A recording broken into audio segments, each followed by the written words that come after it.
Our next presenter will be,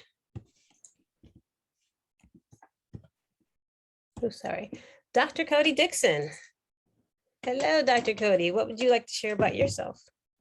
Well, first of all, welcome back to those of you who were with me and Dr. Colarusso and Dr. Dalton earlier. Like Dr. Foster said, we talked about putting this together and it sounded like a great idea, and we've had some news come through. So I think it gives us a lot of opportunity to talk about these things, as she said, going into the future, watching the number of people signing the compact and other things like that. And we're just excited to be here and have a group of people to share this with. Thank you, Dr. Dixon. Our next presenter is Dr. Colarusso. Hello, everybody. Dr. Dixon and I, as well as Dr. Dalton, presented on supervision and ethics, and there was a lot of interest around this topic earlier today. So we are excited to be here and kind of talk more about what's going on in the field and what this looks like. So we had a lot of interest earlier, so we'll continue that conversation today. And last but not least, there's a picture of me. I am here just to be the moderator and to help you understand the positions of my colleagues as they share their positions on these various topics. And we will talk about this overall. I'll just ask this to all of the panel. I have some key points listed here, but when you think of professional counseling, what do you want people to know about our field?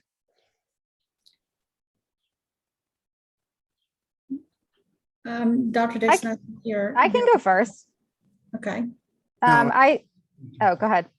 No, go ahead. I was just going to say, I think whenever I think of professionalism, I think sometimes professionalism gets lost in translation sometimes after we're done. And I think sometimes being mindful that our training and that we're working in the field, that we are in a professional manner. And yes, we are working with people and we're talking about personal things. And, sometimes those boundaries can be crossed. So I think being able to kind of understand our professional roles as far as like our education, our training, our working with clients, our supervision is really, really important. And I think being able to kind of stay in that professionalism hat is important.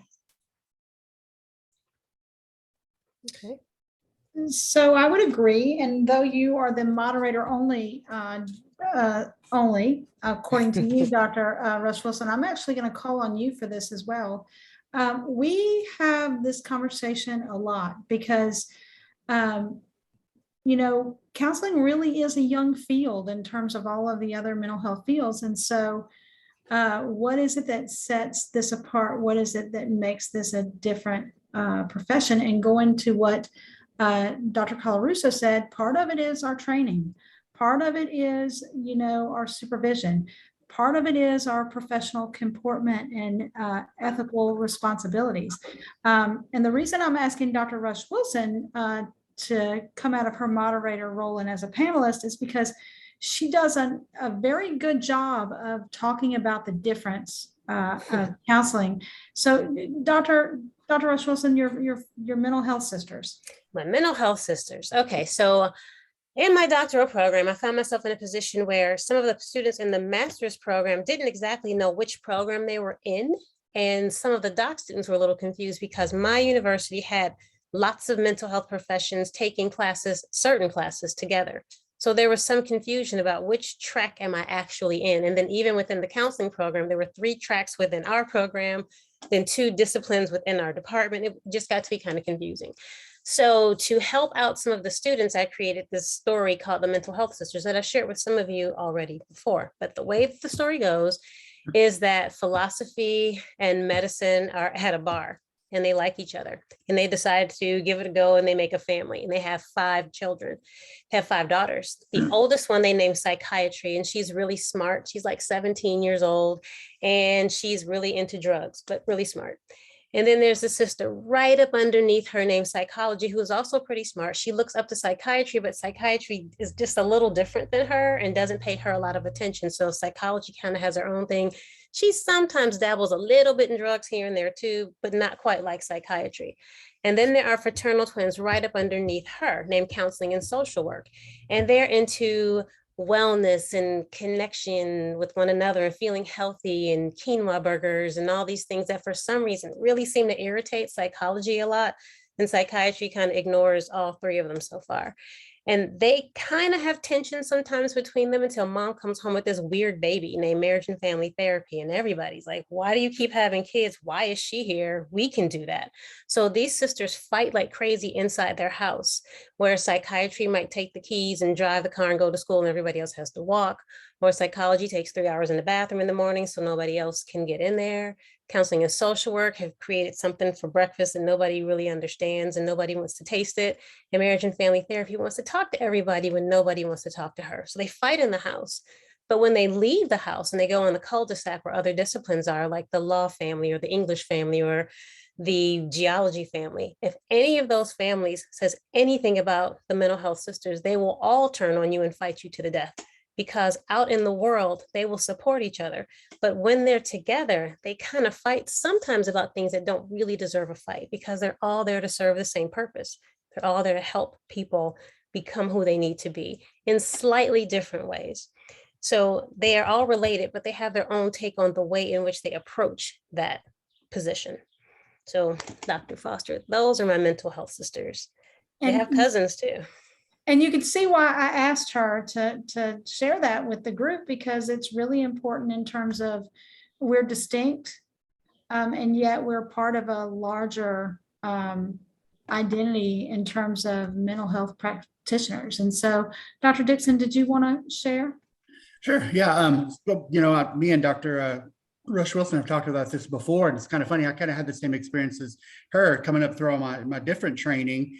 Is I had classes with social work and developmental psychologists, counseling psychologists, clinical psychologists, marriage and family therapy were in our program, and then there was social work too. And I think the thing that really part of what that's done is helped me in the field develop that strong professional identity, because we need to explain who we are and what we do. I agree completely with Dr. Rush Wilson on, we really focus on health and wellness, and, we go out and we seek extensive training on things that we know we need to learn more about. And we carry our ethics very, very closely to our chest. And we're very, very likely to kind of step out and bring those ethics up. And as Dr. Rush Wilson said, that's so true about the family and the sisters and how things are taught and treated. And I'd add that us being the baby in the family, we're often looking up and being looked at from the other professions in a very different way. And we really have to hold that very strong professional identity. Great. Any other comments on that particular topic? One more comment, Sure. and that is that we're also a very developmental in nature profession. Where we started from, is not where we are. I often say that, if we're in a car and we're driving and we look in the rearview mirror at what counseling used to be, we can still recognize some of our roots in vocational therapy, but not our vocational counseling, but not quite as much as, maybe we could have 10 or 15 years ago. So the more we progress as a profession, the more we evolve. And so I think that developmental piece is also really important to highlight and punctuate that this is a profession in which we are not afraid to lean in and trust the process. Exactly. All right. Well, thank you. Let's move to the next question or the next topic, and that's advocacy in our field. There are lots of ways in which we can advocate. What is advocacy to you?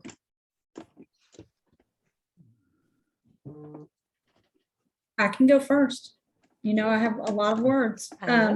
So I like to think of advocacy on, again, on a continuum, and that there are multiple layers, and advocacy can happen on the micro, meso, or macro level. It's not always the big, grand, sweeping gesture. It's not always, lobbying on your state capitol for change. Sometimes it's in the room with an individual client. It's with boundaries, as Dr. Colarusso mentioned, intact. It's removing barriers to wellness for clients, whether that's financial. I know that during the pandemic, we did some really cutting edge stuff at our university to get people prepared and ready for telehealth. That's advocacy. Being able to, continue to see and support telehealth, even though the world is open, right? The world's back open. That's advocacy. So I think that advocacy is a continuum, and advocacy is a responsibility. It's probably one of the greatest responsibilities that we have in terms of who we are as counselors. Dr. Foster, I'll even ask you this, and all of you, because I know we all have practices too. What is our advocacy responsibility when it comes to even financial barriers? As counselors, that's something that we need to consider. It is. I see a host of clients pro bono. I see a host of clients sliding scale. I never want money to be the reason someone doesn't have access to the help that they need. And it's part of our ethical responsibility as clinicians. I think I cut you off, Dr. Dixon. I was just going to say the same thing. First of all, advocacy for the profession as a whole. Matter of fact, tomorrow, the 18th, is the ACA Action Day, where they want all of us counselors to take time and write letters and take action to towards Congress and our state representatives and all of those.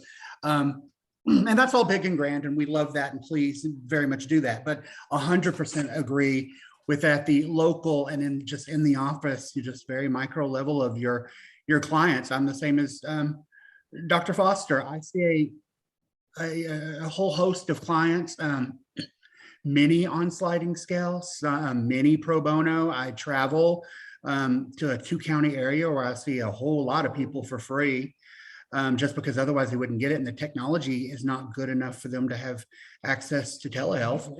And then, and to be honest, I balance my practice. If I have someone who has good insurance that can afford to see me, then I use that person to help me fund my ability to help others. And then, for example, things happen like Dr. Foster said. Yeah, we have that ethical responsibility. An example, recently had a client of mine, him get a divorce. Well, the insurance was in her name and he's working on getting it, but he works for school district. I'll still see him. I can't just drop him. I'm going to continue to see him until he gets, and he can pay a little bit. I'm not charging him anything at this time. And I think that's what we should do. And it's a very solid should from my perspective. I think sometimes too, it depends on the different levels of care that you work in. It really depends on the setting that you work in. I spent a lot of time like in an inpatient hospital, and I can't even tell you one time that we ever, like there were people to do the insurance, right? They were always going to be reimbursed. They were always going to take people if that needed it. And then, I moved into like a community mental health setting, and it was very similar. We connected people with benefits. We made sure that if they didn't have benefits, that they met with the benefit coordinator. And so there was a lot of taking away some of those barriers. But in private practice, there's sometimes I feel like at least I'm in Pennsylvania, and sometimes I feel like there are more barriers in this state to be able to see. And sometimes I get a lot of people that they'll say, well, I don't want to use my insurance because I haven't met my copay. But sometimes they don't have the option not to. They have to bill their insurance. So as much as we try to remove a lot of those financial barriers, sometimes not by our own doing as counselors, but sometimes the systems put in a lot of red tape that prevent us from kind of doing some of the work that we want to do sometimes. Dr. Colarusso, that makes me think of more meso and macro advocacy, where you recognize that there are barriers to care.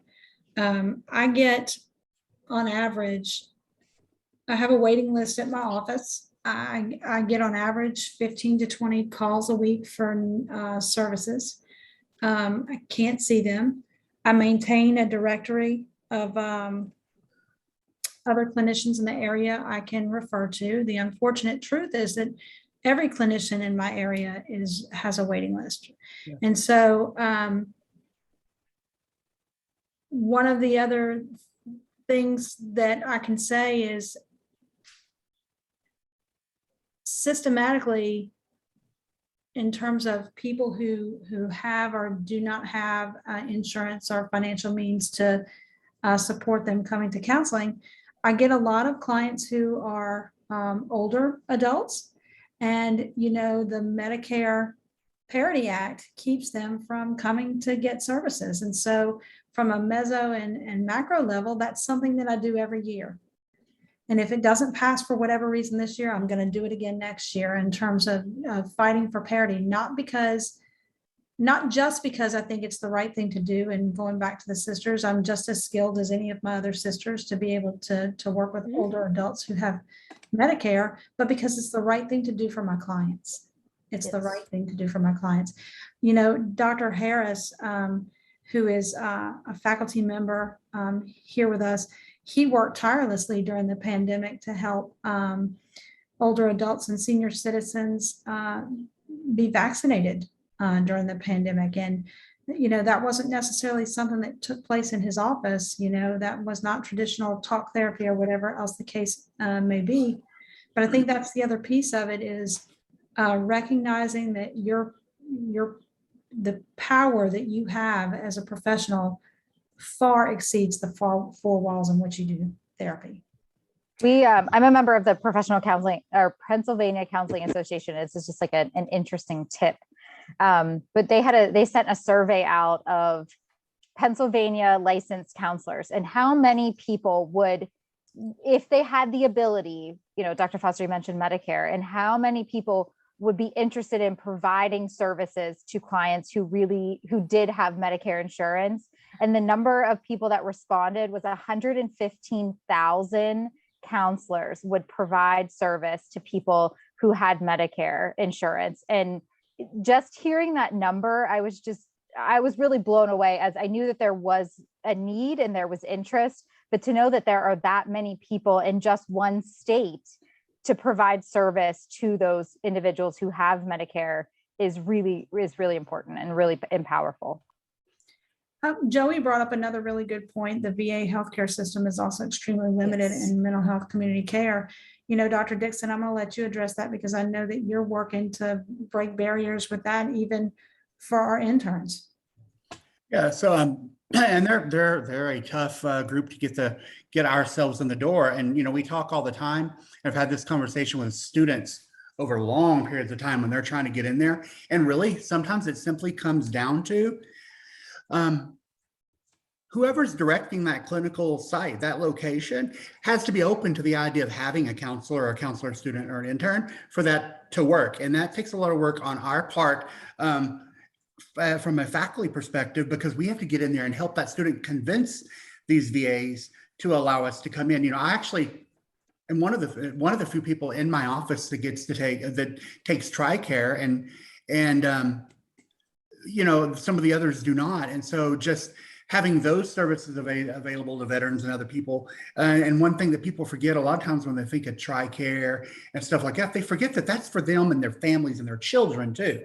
So I get lots of children and moms and dads that want those children to come in and be able to be seen. And we spend a lot of time working on, a person can see an intern for a lot less expensive. They're being supervised by multiple people. And it's a sales job on our part to get a student into a site. And it can take us months and months. But what I've found personally is when I'm interacting with those sites, it depends on the willingness of the clinical director at the location. I know here in my particular city, I happen to know both of the clinical social workers that run the VA clinic here. Can't really get a counselor in there. They're just not counselor friendly. Yet I've dealt on the East Coast with a few locations and gotten students in without much of a problem, as long as you can speak a little bit of VA language and help them to understand that you understand the process. Oh, I've done this at another place or something like that. They're much more open, but it is a heck of a barrier for for your clients. And again, thinking of not just that veteran, not just that student trying to get in, but their entire family who need that service and sometimes can't find it.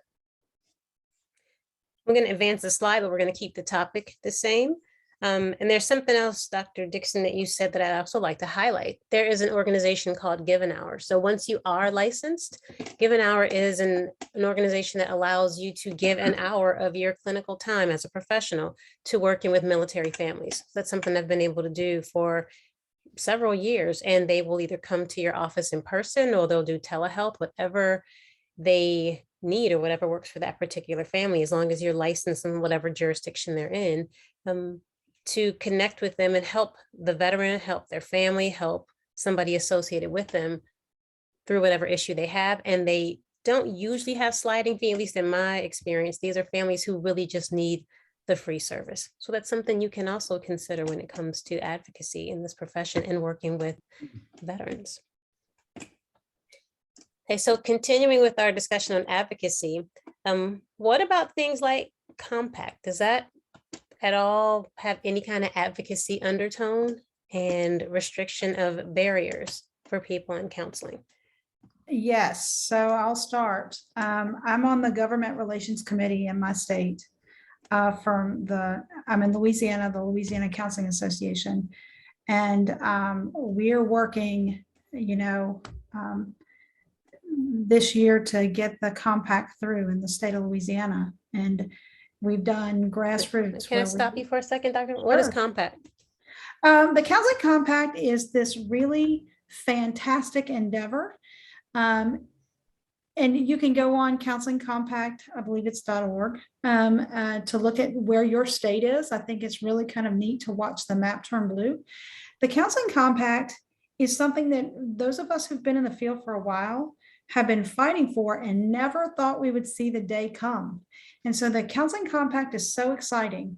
It is the ability with my license in Louisiana to provide services in other member states of the compact without having to go and get a portable license from that particular state.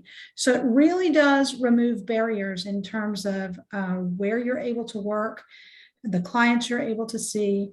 You can go on that website, you can see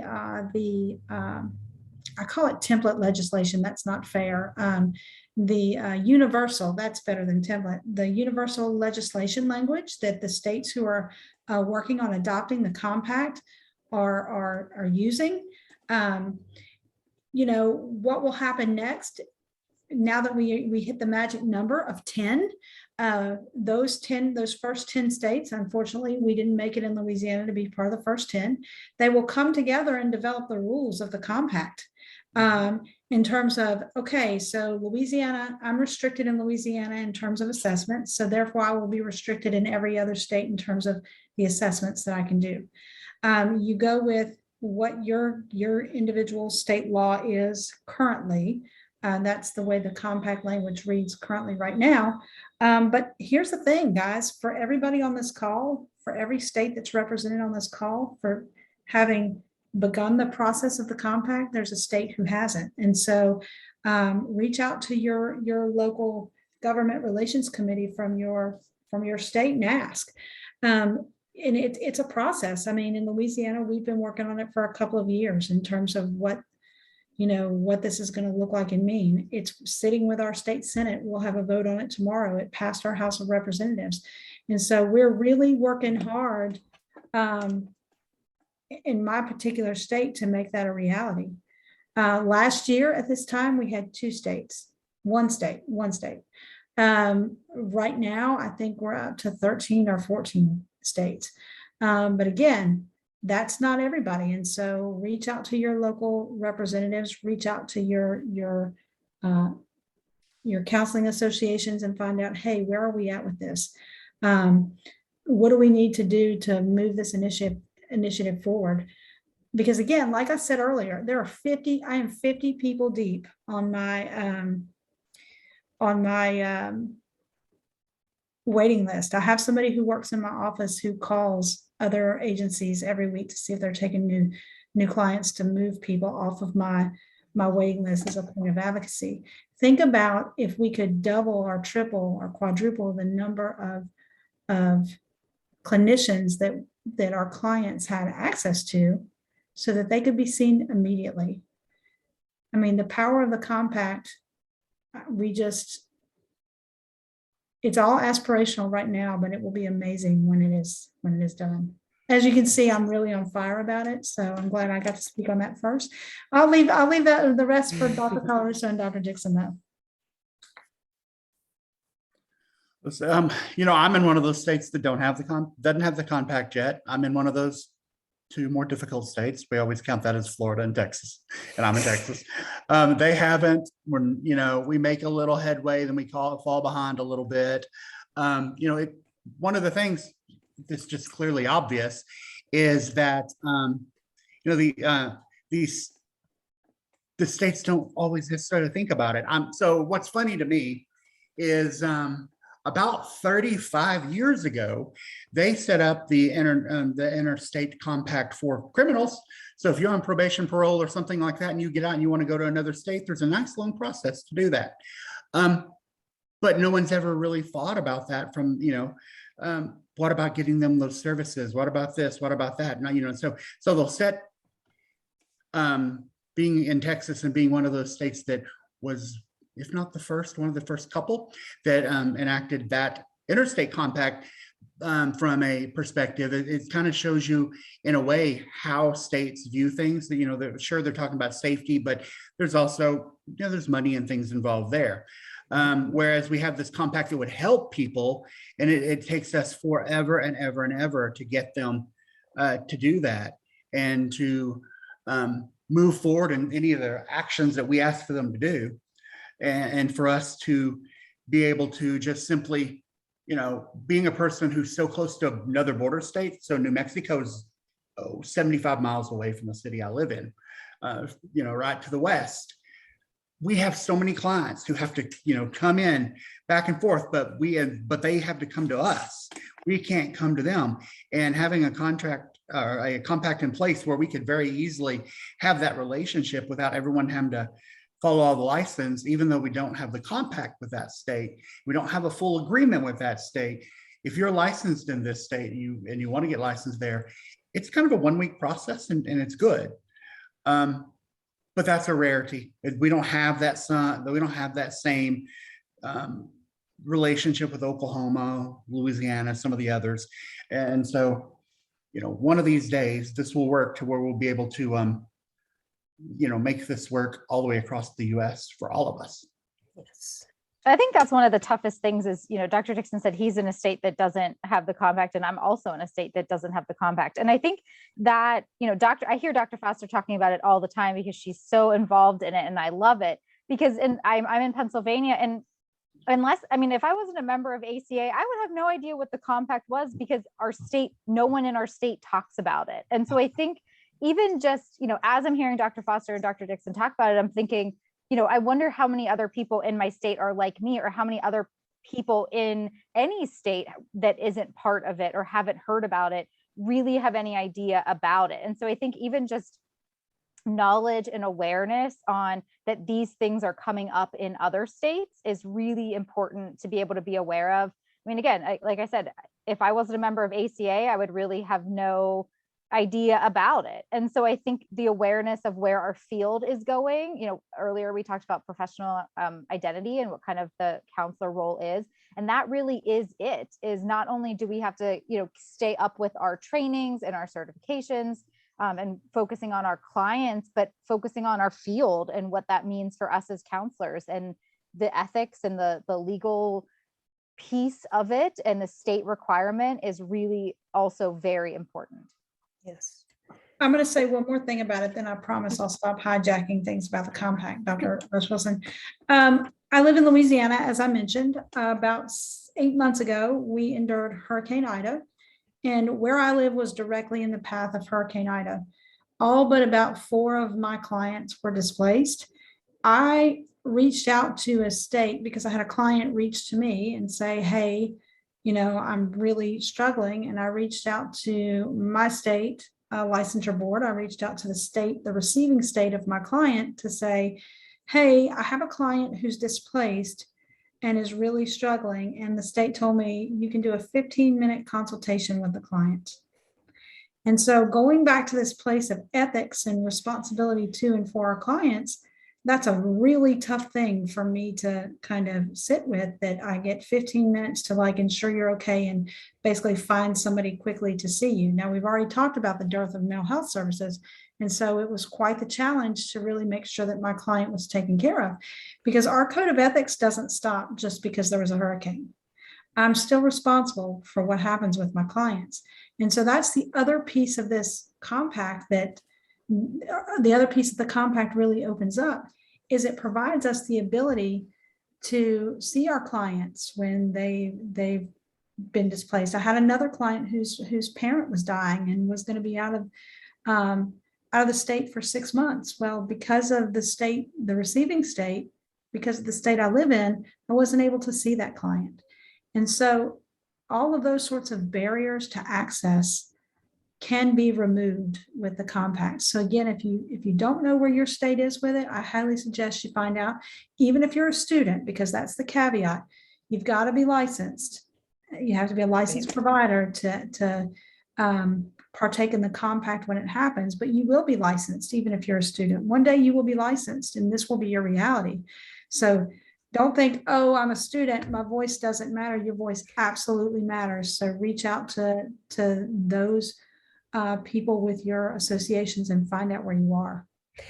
It's also important to keep in mind too that our mental health sisters are doing some of the same types of things. Psychology has a SIPAC. 33 states have already enacted the SIPAC. So if you're a psychologist in the state where I'm sitting right now in Ohio, you can be a part of SIPAC.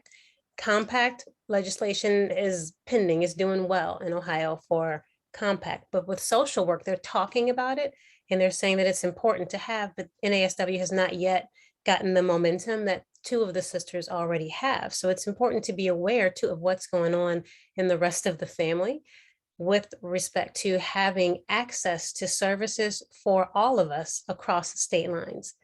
It's an important thing. There is an app, Epstein Becker Green app, and it'll tell you what the various mental health sisters and a couple of cousins require for working outside of your state, and who to contact and how to get interstate privileges for limited periods of time. For me, at least, that's important because the clients that I see clients who play on a sports team. If they happen to go home, if they're not from Ohio, and something happens where they are, I can't just abandon them because they went home for the weekend. So I have to find out, what does it take for me to still provide some kind of support to that person until they make it back into Ohio. So this is important just beyond wanting to know what you can do. It's you actually having the power to advocate and support people across state lines and across borders, barriers. I'm going to say one more thing. I know I said the last time was the That's last thing, okay. but this is important. Yeah. If we look at the number of clients who are currently receiving services, the number of clients who are not receiving services, the number of clients where there's stigma or barriers associated with seeking services, there are some disproportionate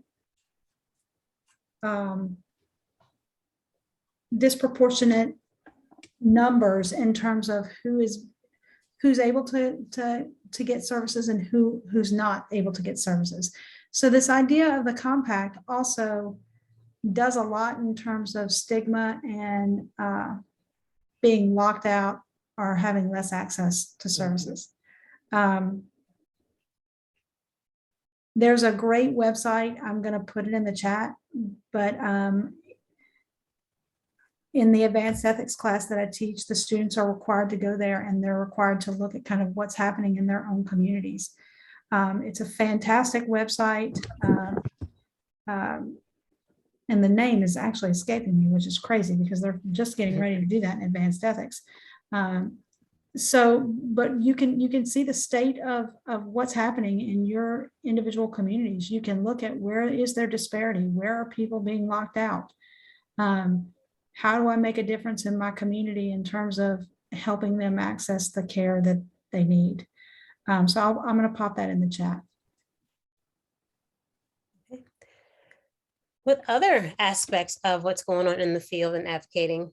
Dr. Dixon, you mentioned something about technology. How is technology Oh, well, important for advocacy? well, interesting part of technology is, since I also do a lot of work and stuff with rural populations, the biggest problem is when they judge the ability and look at the ability to provide counseling and mental health services across the board, one of the areas is access to Wi-Fi, to internet, to be able to provide services. So the reason, for example, I drive about 45 miles, and I've got lucky that there's a courthouse there that just lets me use a room in the basement. And a lot of these people, one, are typically marginalized in many different ways. And then the other part being just not having access. But shoot, down in that basement, I barely have access to any kind of technology. My computer barely works, even on the Wi-Fi inside a courthouse plugged into theirs. And so these folks have to, they're struggling with just that, just having access to see someone.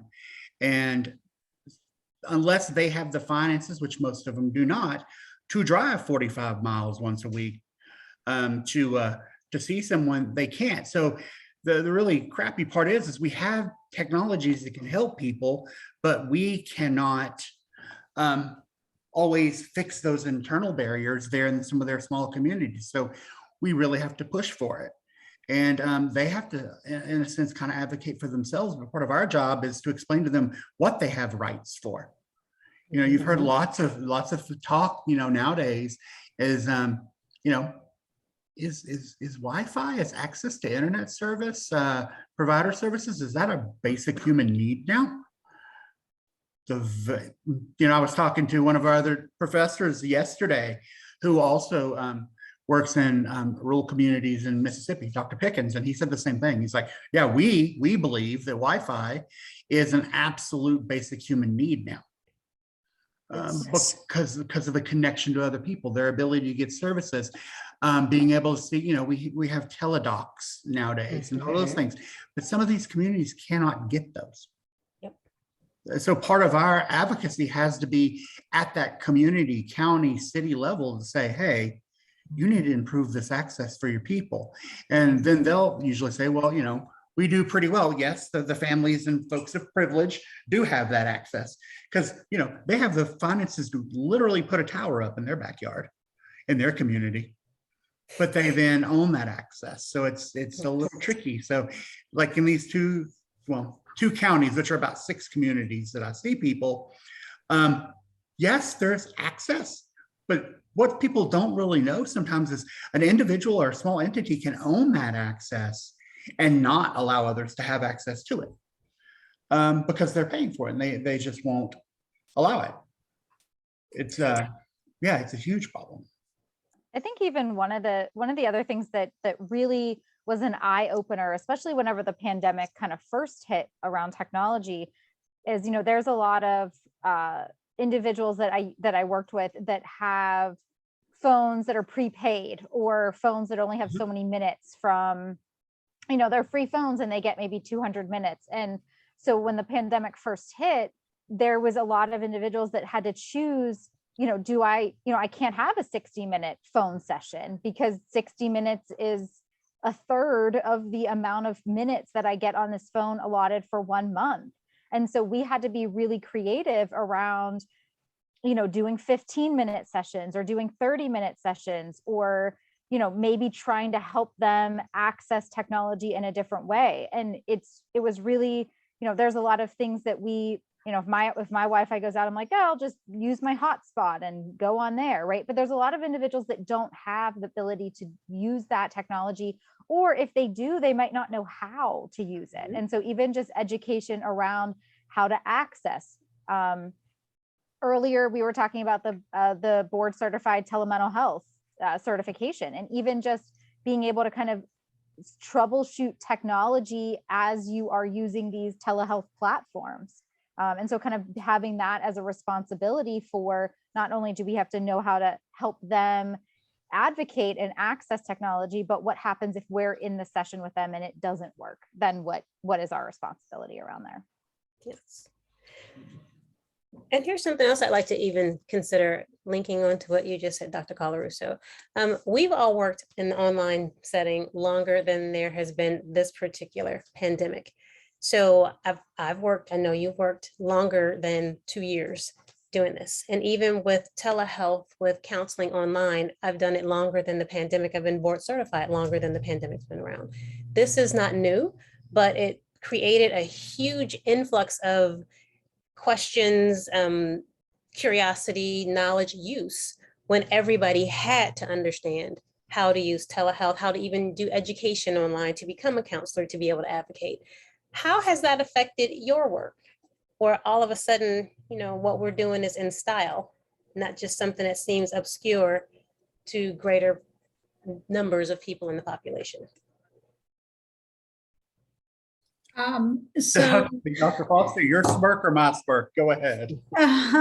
so I really wholeheartedly 100% believe in the power and the legitimacy of online virtual work.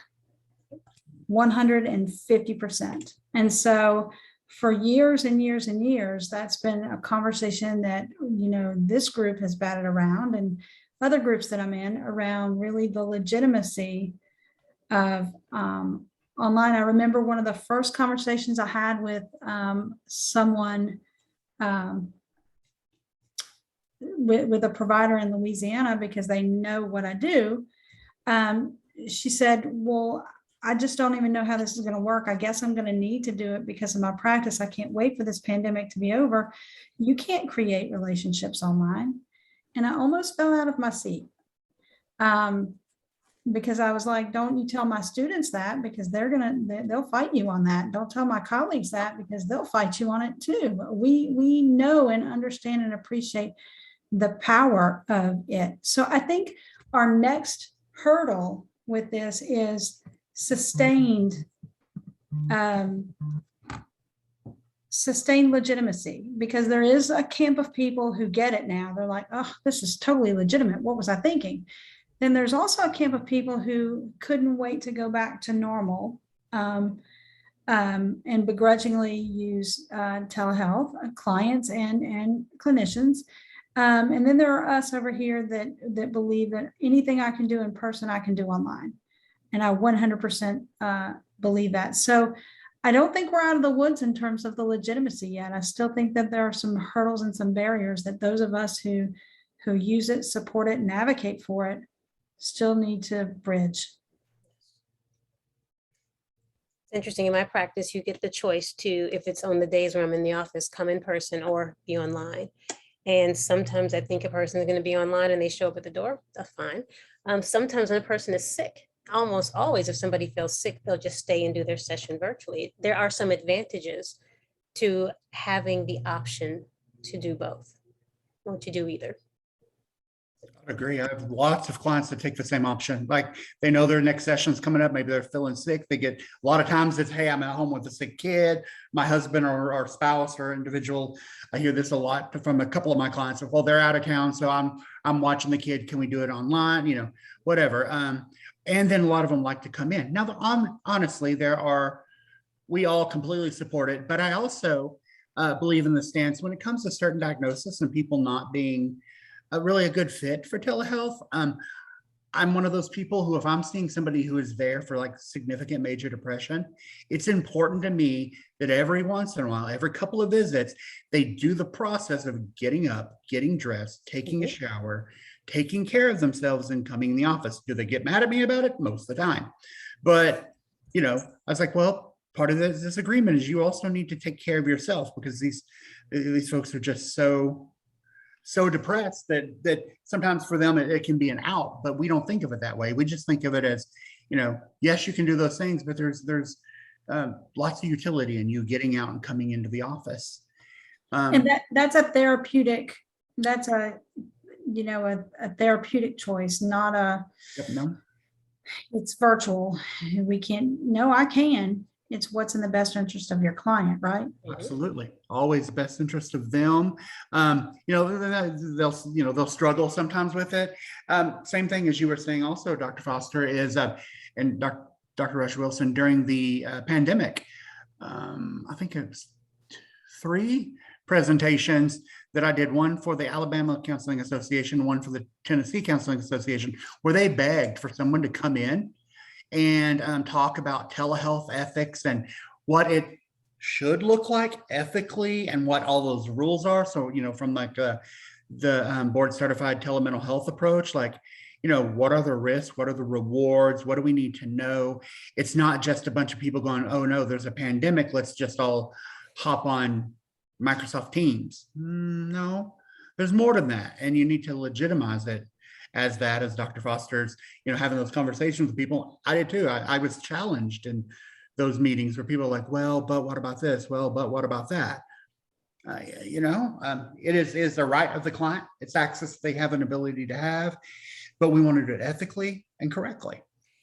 Yeah, it was diagnostic. It was like professional adjustment disorder, where people were really not sure how to figure out this new thing that wasn't actually new. It was just new to them as they applied it to their profession. 2 things that stand out is, one, I was ultimately impressed with how insurance companies, most of them, kind of figured out a way to still bill, but make it so that clients could come in person, where some waived co-pays, many waived co-pays. They did a pretty decent job for a while. The other thing was talking to other clinicians who had never used telehealth. In fact, one in my practice who absolutely rejected it, and now she only does telehealth. She doesn't even come into the building anymore, which is a little bit funny. But we had to teach things like the choke rule, and that's what we call it in our practice. And the choke rule is, I need to know physically where you are in case you choke. If you choke, I can't send them your home address if you're not at home, if I'm calling 911 for you. So give me your address. That's the choke rule. Except it kind of isn't just the choke rule. It's the, if you suddenly decompensate and you decide you're going to go do something that seems dangerous in some way, we at least have a point of start to send authorities or send help for you. So understanding those differences with telehealth versus in-person work, it's important. Traditional work has its own things. If you decompensate and you're right here in the office, hopefully I can just call. But if you're not, I have to know where I'm sending help and support. Those types of things have been important in my practice. Have you noticed those types of things as well in yours? We were actually just talking about that in the earlier session around not really in depth, but even just being able to understand, I shared this example, but a lot of my clients will be like, oh yeah, sure, great. Like, yeah, I'm in, I'll be like, where are you? And they'll be like, oh, I'm in Arizona for the weekend. Like, but we can still meet, it's fine. And I'm like, no, we can reschedule. Like, first of all, you don't really need to see me while you're out of town. And 2, you don't really need to see me because you're not permitted to see me because I'm not licensed in Arizona. So I think, when we talked about the counseling compact, one of the things that I wanted to say is not only does that allow us to be aware of the telehealth rules in our state, but being aware of nationally the different telehealth rules that come up throughout and variety of different states that we all work in and we all know people who work in.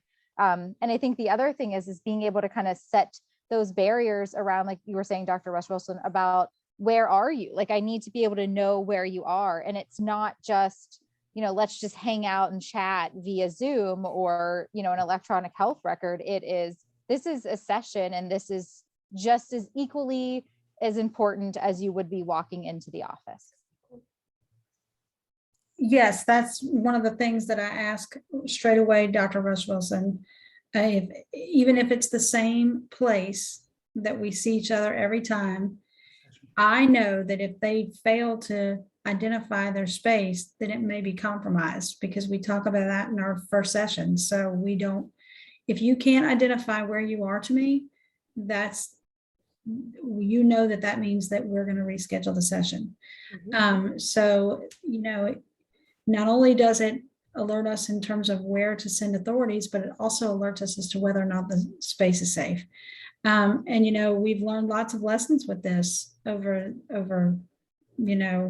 the pandemic. And for some of us, even before that, again, in terms of the trend though, telehealth is here to stay. And so making sure that we are all operating under the best practices and the global best practices of telehealth and also the laws of our state. Yes. All right, so let's talk a little bit about the industry. So here in the US and beyond, other places, the mental health industry is growing and expanding, and counseling is a lot more widely recognized. Why is this happening now? I have lots of thoughts about that, but I'm gonna defer to one of my colleagues before I speak.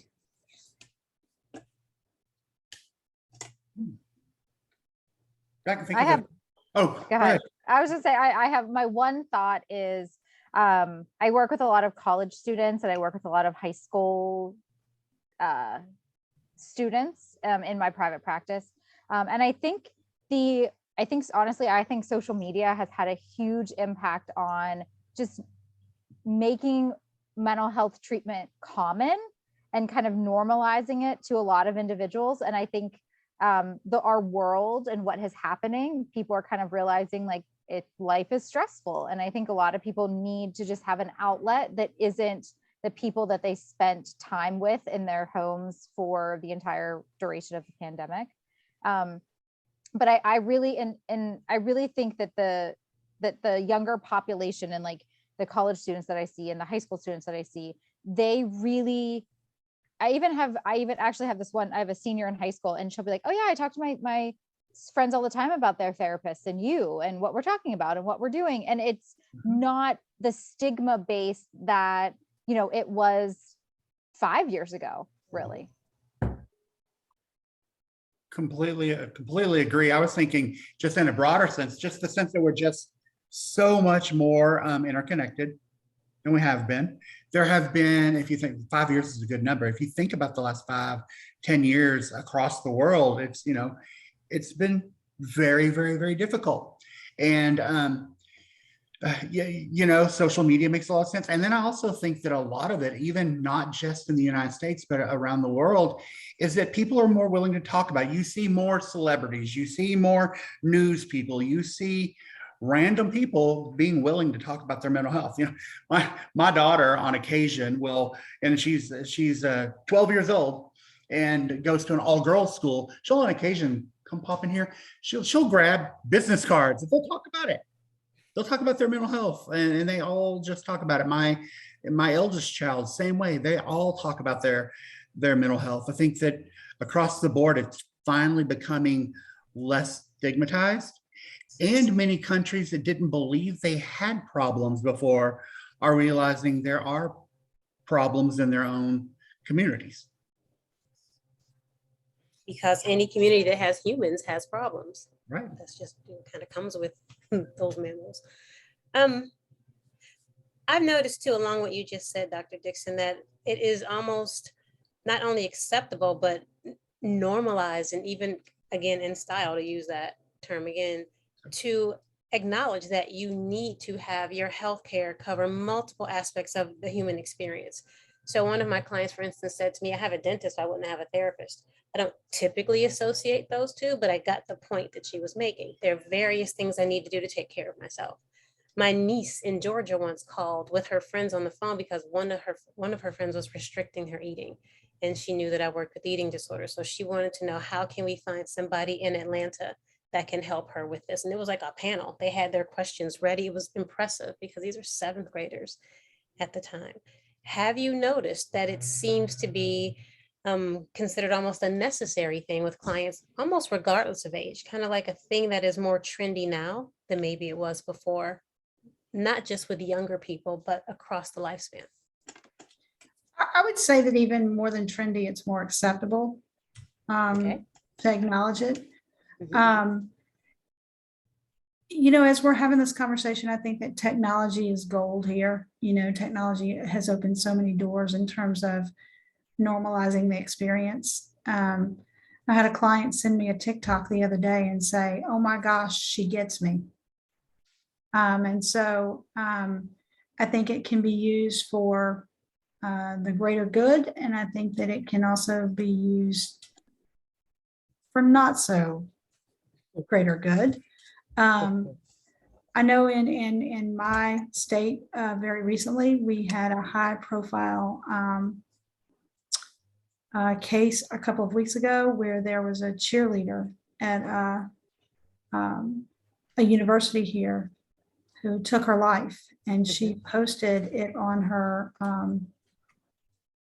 her social media that's what she intended to do, and she followed through. And you know, the community was devastated for her, devastated for her family, devastated at the loss of a very young life. And I watched the conversations that transpired after that. And even that has changed over the last 5 or 10 years, where there used to be intolerance in terms of why would you, all of the other things that come along with that. There was, the community rallied around finding resources. And if you feel this way, please call this number, call me, reach out. So to Dr. Colaruso's point, I think that some of the stigma is absolutely being reduced. It's being normalized, and even more than trendy, I would say really acceptable to, there's something called online disinhibition effects. And what those are is sometimes it's easier for us to say the things online that we would never say to someone who's sitting right next to me. And so again, those can work in our favor and they can work against us depending on what the issue is. And I think that because there's that layer of an anonymity that you're not sitting right next to me, so you really can't see me, it makes it easier sometimes to disclose it. And there's strength in numbers, I think. And so now I think the issue on the other side of that, like I said, is not having enough qualified mental health practitioners, all of the 5 sisters and cousins and extended family and whomever else. There's not enough people to support the wave of acceptance. And so that is also why I have somebody in my office who is dedicated to reaching out to other therapists to like tick people off of my waiting list, because that is the other side of this coin that I think we have to be vigilant in thinking about today. Is it's great that there's awareness. What are we going to do with the awareness? What are we going to do with it? And if I had to sit on a waiting list for, I guess because my practice is limited, because I'm a department chair during the day, right? So my practice is limited in terms of the number of people I see in my office. If I had this online community who supported and recognized in me that I was not okay and that I needed help, and I reached out to get help, and I sat on a waiting list for 4 months, 6 months, I might feel like, why bother? And so I think that is the other piece of this. The industry is growing, and we're doing our best to keep up with the growth. And we still don't have all of those pieces figured out yet. Exactly. That reminds me of the parity we have with physical health. So for instance, if someone calls for a medical appointment for a particular specialty or something, sometimes they end up on a waiting list for a while. One of my clients recently was really upset where initially she wanted to get in for a lump she felt in her breast, and the appointment was in October. And when she told them, this lump is in my breast, they were able to get her up to July. It's May. So July is still a long time. She would still rather them say, oh, can you get here at 4? Because she said, oh, but she absolutely would have done it. And our field is starting to show in some ways at times parity with physical health, not because we don't care, but because we don't have the capacity sometimes to see all the people who are in need. How does that affect our roles as advocates? That is probably one of the hardest and most challenging spaces that I find myself in, because any person who's ever been near me for like 7 minutes know that I am a strong advocate of self-care and good professional boundaries, because you can't drink from an empty cup, and if I can't take care of me, I can't take care of you. And so it's really that's probably the hardest edge of my job, is that the knowledge that as much as I do, there's still a lot left undone. Yes. And you make a good point. You know, if you go back and look at our ACA Code of Ethics, you see that impairment shows up under many categories. Supervision, you as a clinician, students, any of those that, you know, and we're all helpers, right? But we use as much of our energy as we can to help. And if you think about it too much, you realize that you're doing a small part, and it is exhausting, you know? And I think it's really easy to get in that headspace, right? Because I think, you know, one of the examples that I always feel it is, like I said, I work with a lot of high school and college students. And so a lot of those students aren't like, they'll be saying, I might need medication, or I want to try medication. And it's like, you know, maybe they have the University Counseling Center as an option. Maybe they're not from there. Maybe they need resources. And so, you know, Dr. Wilson brought up physical health and the appointments for those time out. You know, sometimes if you need a physical health appointment, you can go to an urgent care. But there's really not an urgent care for mental health, right? There's really not an urgent care that is widely available for mental health. And sometimes there is, you know, I'm thinking about ones in my area, but I don't know if I would send my clients to them, because I don't know if they would want to go to the types of urgent cares that I'm thinking of that are in my area. And not that that's a bad thing. If someone needs it, but sometimes it's really just the lack of being able to kind of refer to providers that will take their insurance, that will see them soon, that will, you know, and we're still seeing these individuals that we might be sitting here being like, wow, they could really use medication to help with this anxiety, or they need something for their depression, or whatever it might be. And, you know, kind of ourselves being this, like, I need to do something, but then realizing, well, this barrier's closed, and this barrier's closed, and this barrier's closed. So it can be really frustrating. You know, your cup, like Dr. Foster said, your cup can get empty really, really quickly, because you're working really hard for this person who might equally be working just as hard to get an appointment, but sometimes there's just not availability in that space. Exactly.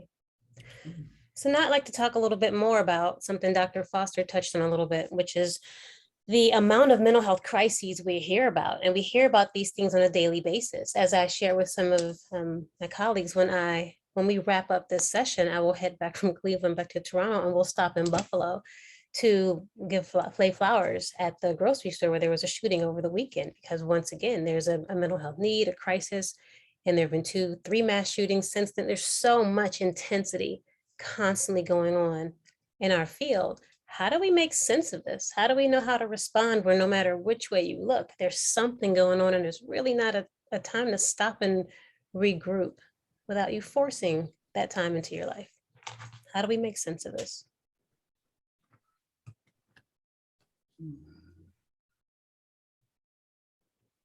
Or do we make sense of this? I think there's professional sense and there's personal sense.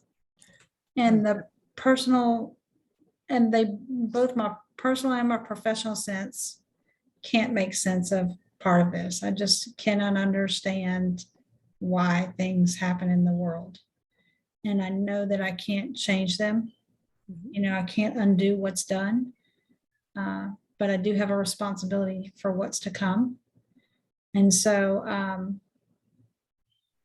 I recognize, you know, the power and the privilege of being gifted this skill set and what I can do with it. And so there's that piece of it.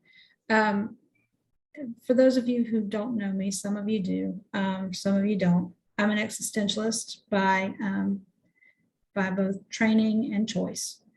And so for me, there's meaning and matter in everything that we touch and that we do. And so I recognize that why I might not be able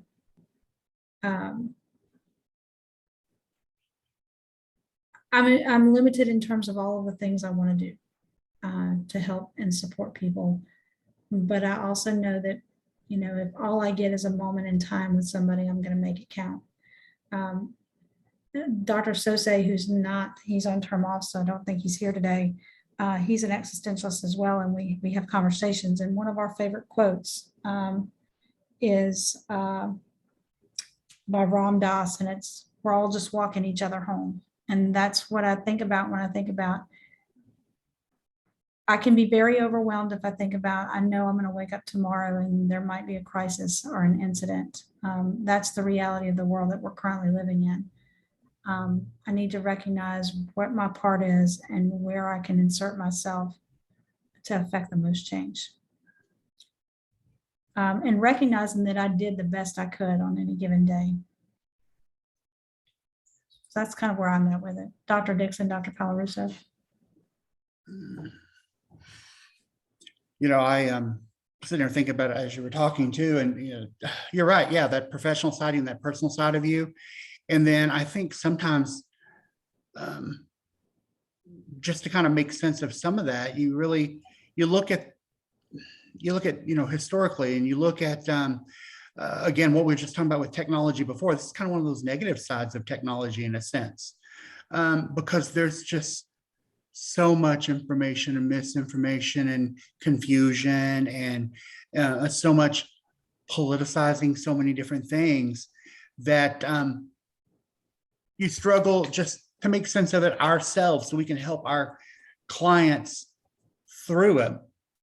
But then we have to deal with it in our own families, our own lives, and our own situations, and figure, you know, what are we going to do here? You hear, you hear of like the Buffalo shooting. You hear, I believe the next one was in California that same day or the next day.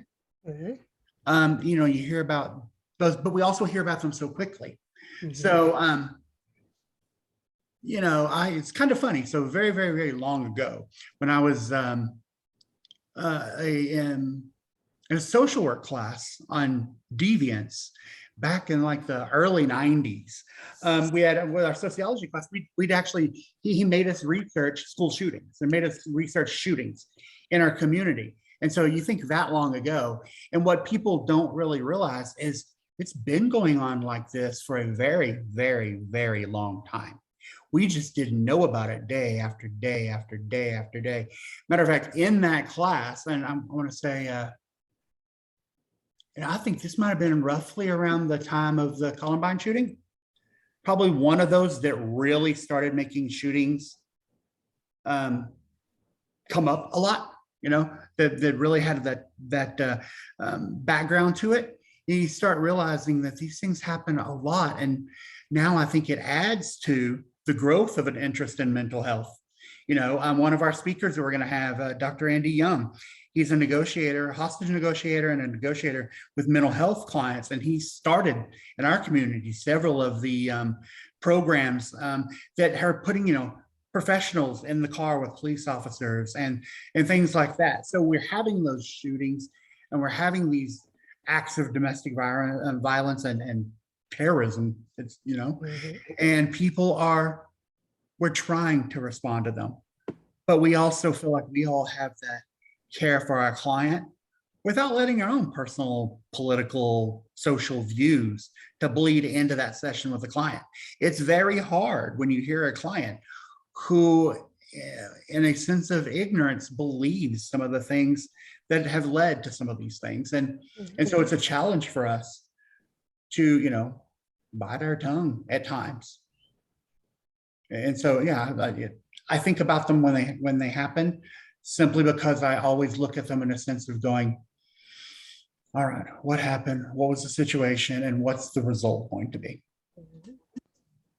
I think those are all good points too. And I one of the things that kind of stuck out is one of my first classes that I've taught was crisis management. It was advanced crisis management. I've taught that for a really long time.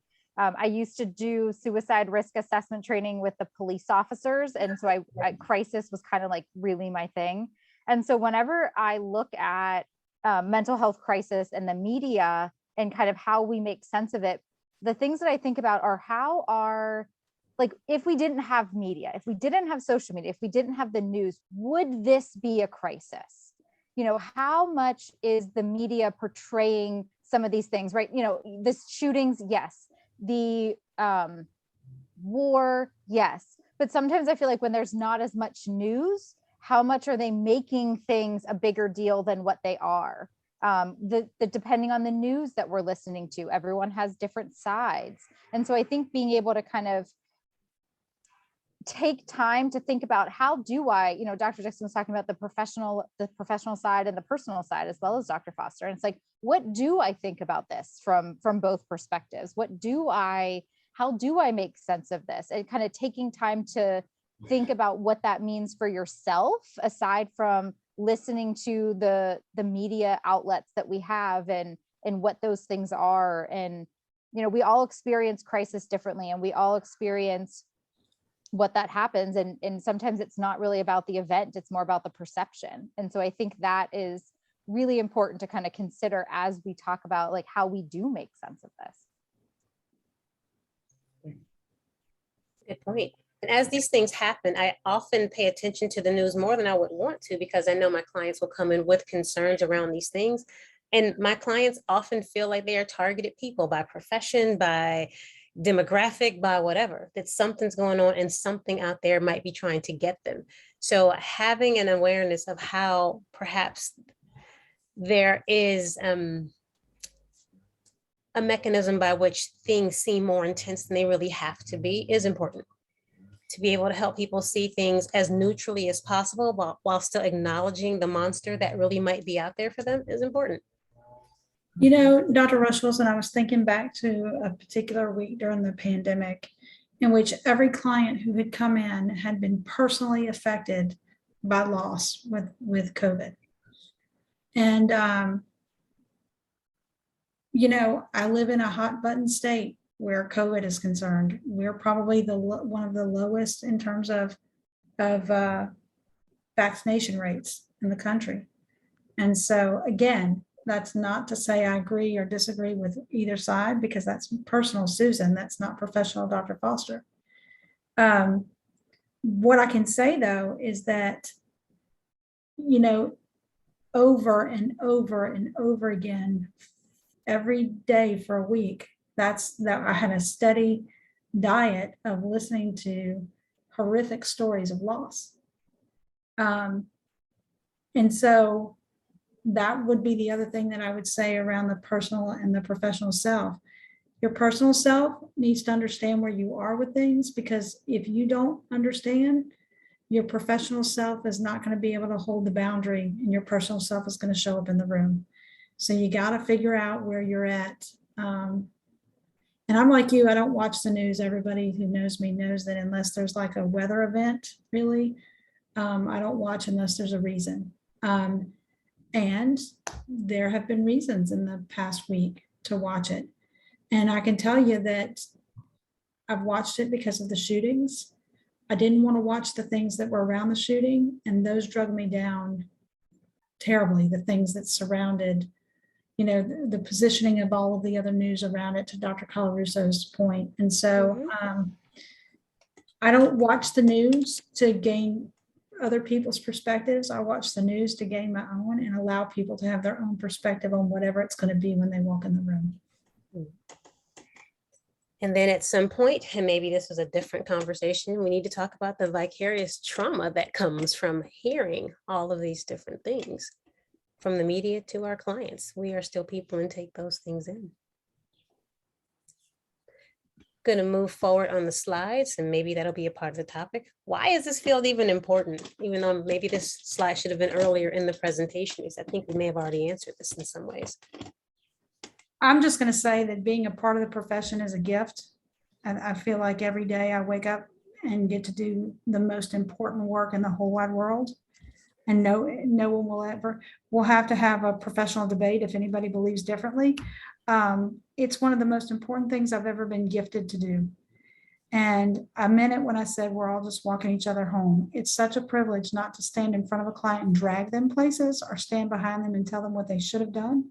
It is such a privilege to walk beside them on whatever the journey they are in their life, with the knowledge that the relationship and the trust that they have in me is enough to affect change in their life. So for me, counseling is life-changing, it's life-altering, and that's why it's important.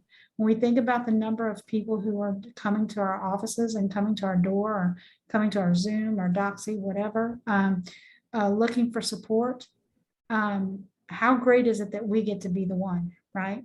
So it's important because it's a dynamic game changer. You know, 100% agree with all of that. And I'd also add,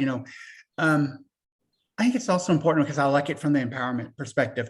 I get frowny face sometimes if a client leaves a session or are they done and we're terminating everything and they feel as though they owe me anything.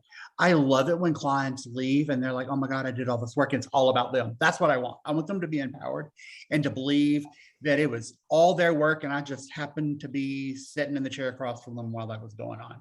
That's my goal. That's our job. And really that is the important part of it, is you want to be able to empower your clients, and you want to be able to have them go say positive things and get other people. It's funny. It's like this positive pyramid scheme, right? I get so many of my clients from previous clients. So, it's like, okay, so this person, I've got 5 or 6 right now that this person saw this person, they know this person, they had a good experience with counseling. Then they said 3 or 4 more. Like right now, I think I've got 4 or 5 people. A couple of them I didn't even know were related, that knew each other. And it makes you feel good that they're going out and they're empowering other people to go to counseling. And they're saying, I had a good experience here. You should try this, because we also all know how often we get the client in there who's been to 3, 4, 7, 10 therapists of all our little sisters, right? And not had a good experience. And it is really hard to get them convinced to let me see if we can make this a better experience and make it about them. So I think that's the important part. Dr. Colarusso, it's your turn. I think this kind of really starts with why you get into the field, right? You want to answer this question as to why you went to that admissions interview to enter into a program, right? Why is this, and why is the field important? Why is it important to you? Why are you doing this? Because I think, Dr. Foster said, like, it is a privilege. It's important. And it's something that, we have all been through many different programs and we are all here where we are. But I think that it's really interesting because that's a question that you kind of have to answer for yourself because it's a lot of work. It's a lot of work to go through the master's program and get licensed and work with people that are really going through a lot of things and a lot of different tough life situations. It's a lot of work. And so I think if you don't have a good answer to this question, you might not right now, and that's okay. But I think if one of your goals isn't to understand, why do I find this important? I think that will, again, we talked about professional development and professional identity earlier. And I think that the sooner you can kind of create a space in your mind to have this question constantly thinking with every new class that you take, with every new client that you take, that is kind of what makes it important, is the experience that you have with it. And also a point of self-reflection for people who've been in the field for a while, because it can get routine, it can get habitual, it can get, it can feel like burnout, it can feel like all of those things when you do it for a while. And so being able to continuously ask yourself this on the regular, I think is really important. Why am I still doing this? Why is this important work? So with that in mind, let's look at the segue to this final question, which is, where are we now and where are we headed as a profession at the master's level, the doctoral level, out in the field? Where are we going? Great places. Great places. If you've been here for the last hour and 21 minutes, we're going to great places. I think the fact that like we talked about, the Medicare legislation is probably, it's gotten more traction this year than I can ever remember.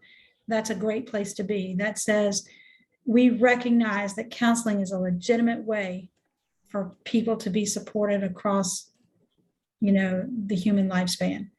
I think the compact, we recognize that there should be no geographical restrictions to counselors being able to do their jobs. I think you know, when I first got into the field, I won't say how long that is ago because age is just a number, that's not important. But I never thought that those two things would ever be a reality in my professional life. To see those two things move forward, where there's parity amongst Mhm. insurance, parity amongst, you know, um, geography, all of those kinds of things. I remember sitting in a class and talking about license portability and how, you know, give up the ghost, Susan, that's never going to happen. And so we're going places in terms of our profession. And that's what I would say. That's where we are. We know where we were and what a great place it is to be heading. It's a great time to be a counselor.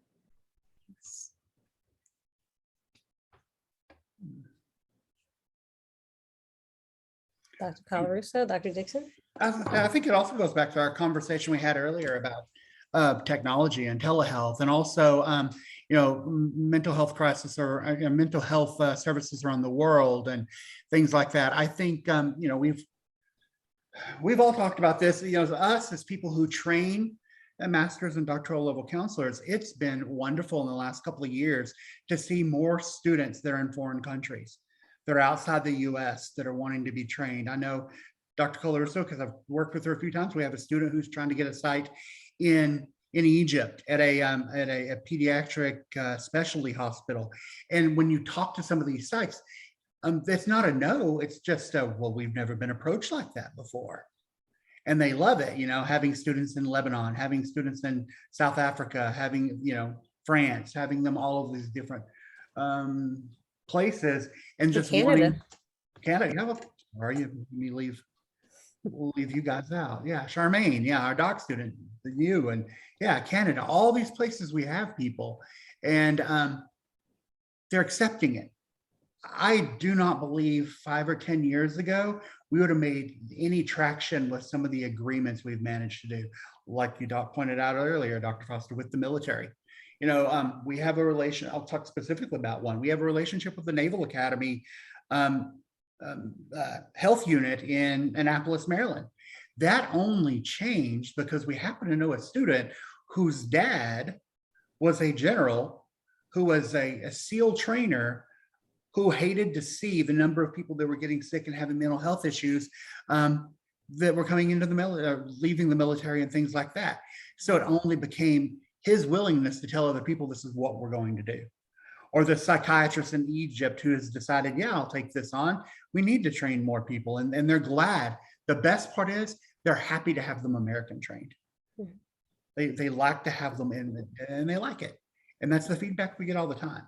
So I think that's, those are the directions we're going with all the compact and all the things Dr. Foster said, plus the technology and just the opening of doors throughout the world. I think I see, a lot of places that a lot of local police departments in my area are kind of incorporating a lot of more mental health training and mental health advocacy and like a county level at a smaller agency level and even maybe up to the state level. But I think even just being able to kind of integrate counselors or mental health professionals in that role, because there are so many, I used to work with so many individuals who had serious mental health diagnosis, and they were involved with the criminal justice system because of their diagnosis, not necessarily because of things that they intentionally did, but because of their mental health diagnosis and not being able to seek treatment when they needed it. And so I think there's a lot more advocacy around a lot of these connections and integration with other professions and other fields, especially like physical health and medication, and kind of seeing that, I work with a lot of, like I said, different counselor or different clients in high school and college, and a lot of their prescribers reach out to me and say, hey, we want to see what's going on. Like, we want to make sure that these students are doing really well. And I really have never had that before as much as I have recently. And so I think even just the collaboration and making sure that we are all as a profession, but even just like providers are doing a really good job of connecting and making sure that the people that we're serving are getting the treatment that they need.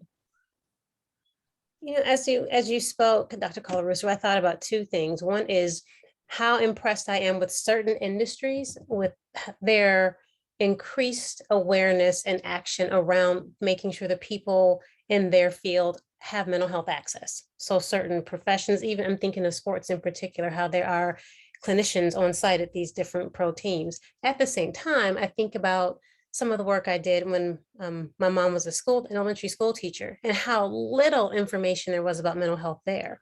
So there'd be children sometimes who are on various medications. They'd go to the school nurse to take whatever the medication was, but the teacher had no idea what types of conditions were in the classroom. So the teachers sometimes would get irritated with this kid for demonstrating the symptoms of whatever the diagnosis actually was.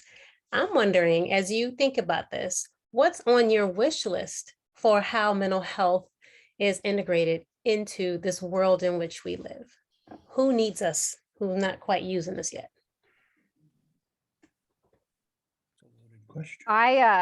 It's interesting because I taught a class, this was a long time ago. It was like an undergrad class and it was intro to counseling. And there were 3 majors that were required to take this class. One was anyone that was in like behavioral health, which makes sense, right? The second one was any criminal justice major. And the third was anyone that was going into an HR major. And I thought that was so interesting that at this university had everyone that was in an HR perspective take this class for a variety of reasons. And so whenever you say like, what is your wish list, 2 things come to mind, and they're topics that I have been interested in and trying to advocate for, but also frustrated with at the same time. And one of them is just the employer health in general. And the other one is really the lack of ability for some school districts to provide services to students. And so those are kind of the 2 areas on my wish list to see some progression, some acceptance, some maybe more boundaries. And so that's kind of, those are 2 on my wish list. So as you said that, school-based mental health was high on my list. I can tell you that there's still some barriers with money. With school districts, and part of it has to do with whether it's state or federal Medicaid flow through dollars. And so, and there is definitely a difference as someone who is a professional school counselor. I'm certified for life as a professional school counselor in the state of Louisiana. There's a difference between being a guidance counselor, a school counselor, and a school-based mental health practitioner. Yes. It comes with whether you believe you're an educator first or a counselor first. And so I would 100% agree, Dr. Colarusso, school-based mental health. I think that when we have really great foundations, we can build strong structures. And so I think that working on the foundations of our children is really important. I would also say that more work in marginalized communities, Dr. Rush Wilson. Not because I'm trying to plug Dr. Harris or anything, but I know he's here. We have a virtual clinical training center, and that is one of the requirements to be a partner agency with us, is that you have to serve an underserved population, because we're trying to, remove barriers and get access into places where they've not had access before. And so that is something that I would say is my top 2. Your wish list? That's my wish list. Yeah, it's funny. Same thing. I would say mental health in schools and mental health in the criminal justice system. That's a legitimate mental health service. I would like wish list that that service, those services, and you'll, again, to plug Dr. Young, you'll hear us talk a lot about. We wish that was at the point of arrest, point of contact with the police, so that we've both worked, me and him both have worked for a very long time in getting out there and making sure that there's someone there when this is a crisis. I worked crisis for 15 years and in the community, and it was super helpful to develop relationships with the sheriffs and the police officers, that they would literally just call you and say, hey, can you come out? We got this person. We think it's more mental health, but we're not sure. Can you just come see us? And just if we could have that as a regular thing, like crazy financial wish list, like putting a therapist in every police car would be amazing. You know, I worked at a probation parole office here in Texas. Is one of the very few that we actually had a counseling unit, and they diverted criminal justice dollars that were going to basically punishment to providing 5 counselors that provided services all the time. So more of that. Yeah. And all the communities, I see everyone popping in the chat about. All right, so that was the end of our questions. What questions do we have in the audience? There were a few questions, especially regarding the sisters. Joey, you had asked earlier, I don't know if you want to come off and ask your question.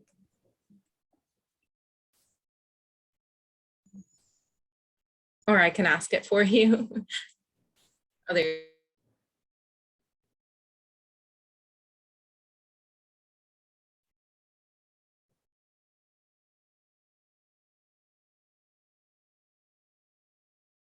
Okay, now can you hear me?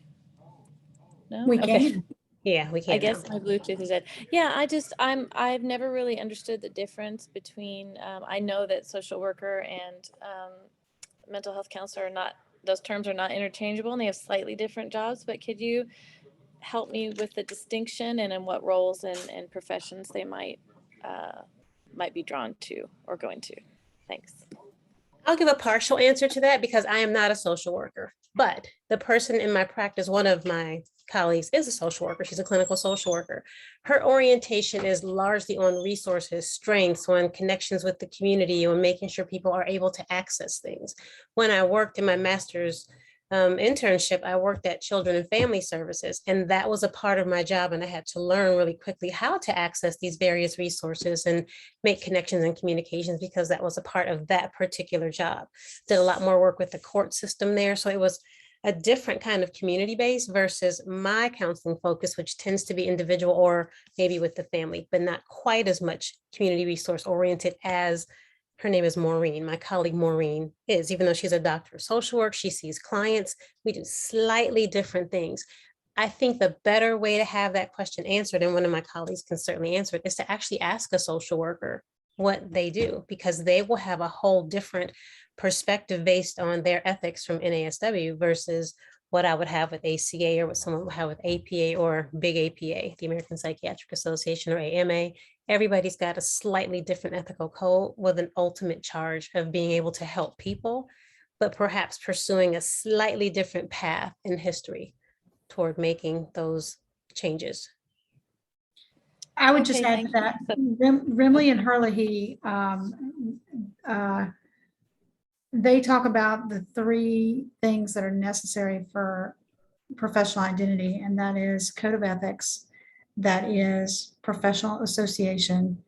The last one, it's just currently escaping me, but I will come back to it.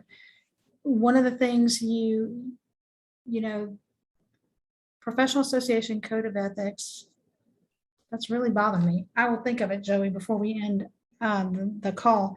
But there are distinctions between all of those things. You know, one of the, something that would be very cool for someone to do is to take those 5 codes of ethics and lay them down side by side.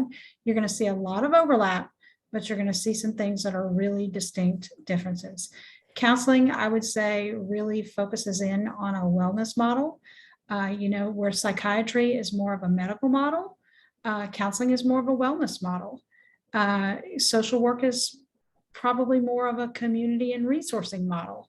Marriage and family, the focus is really on couples, family, the like. And psychology, you know, Dr. Rush Wilson, you're a licensed psychologist as well. Do you want to share the difference between psychology and counseling? You know, it's interesting. In the state of Ohio, where I'm licensed as both, I don't really have anything I can do with one license versus the other. However, the path to getting both licenses was different because there are 2 different codes of ethics. There are 2 different licensure exams. I had to have 2 different types of supervisors. I had to study sometimes the same class from 2 different perspectives that ultimately led back to a very similar conclusion. So scope of practice in some states is different between those two professions. So that goes state by state. Some places there are testing restrictions, some places there aren't. In some places you can prescribe medications when you're a psychologist, and some you cannot, counselors can't. So it really ends up being more of a state by state thing. Right now in Ohio, I have equal privileges, but Ohio is trying to be one of the first 10 states, 6 already do, that allow psychologists to have script rights. So that would be one difference between the two, should I pursue doing that, which I don't think that I would. But generally for me here, there's not a whole lot of difference. Some states don't even want you to be able to have both licenses. So even if you want to go take the 4,000 extra classes that someone makes you take in order to do both, there still might be some hurdles to jump to do it. So in practice for me, there's not a lot of difference because of the state in which I am licensed. Someplace else that might be different. For instance, in Louisiana, it's very different. In Louisiana, to conduct certain types of assessment, personality, projective test. Well, In some states, others are allowed to do that with a master's in license in counseling. In Louisiana, I can't. That's a privilege that only psychologists have unless you're a counselor with an assessment endorsement. So it's really comes down to code of ethics, your state law, and some of those other things in terms of the actual practice of any of the disciplines beyond what's aspirational or philosophical.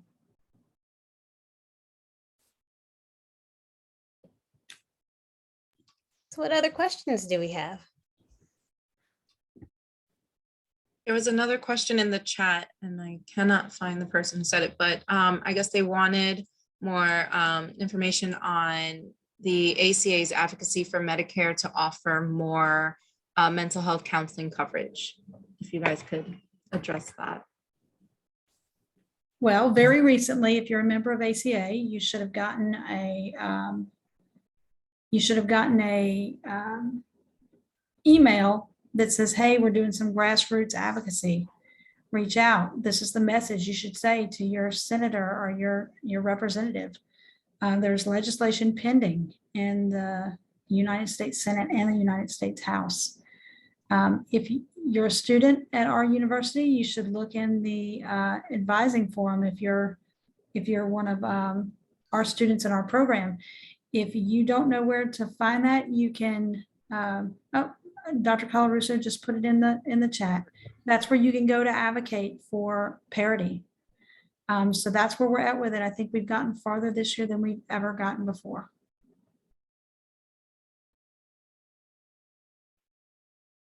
Dr. Colarusso, Dr.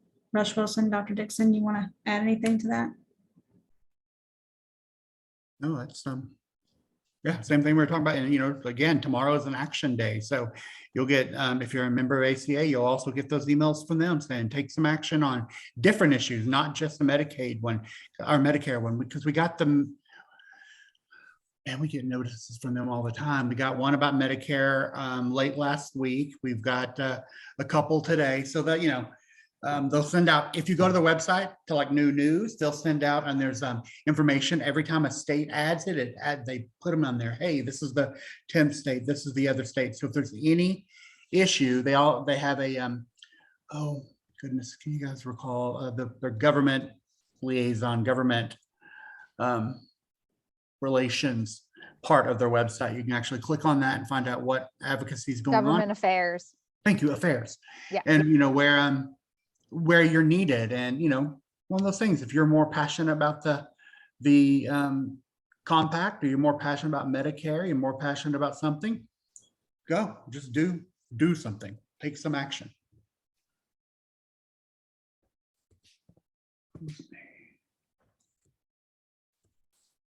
Any other questions?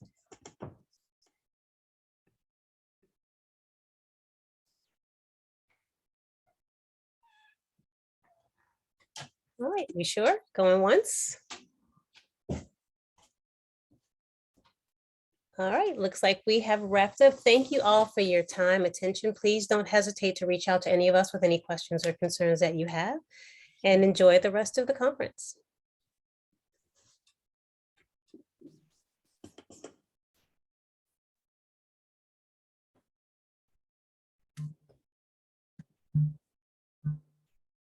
please. Stop recording.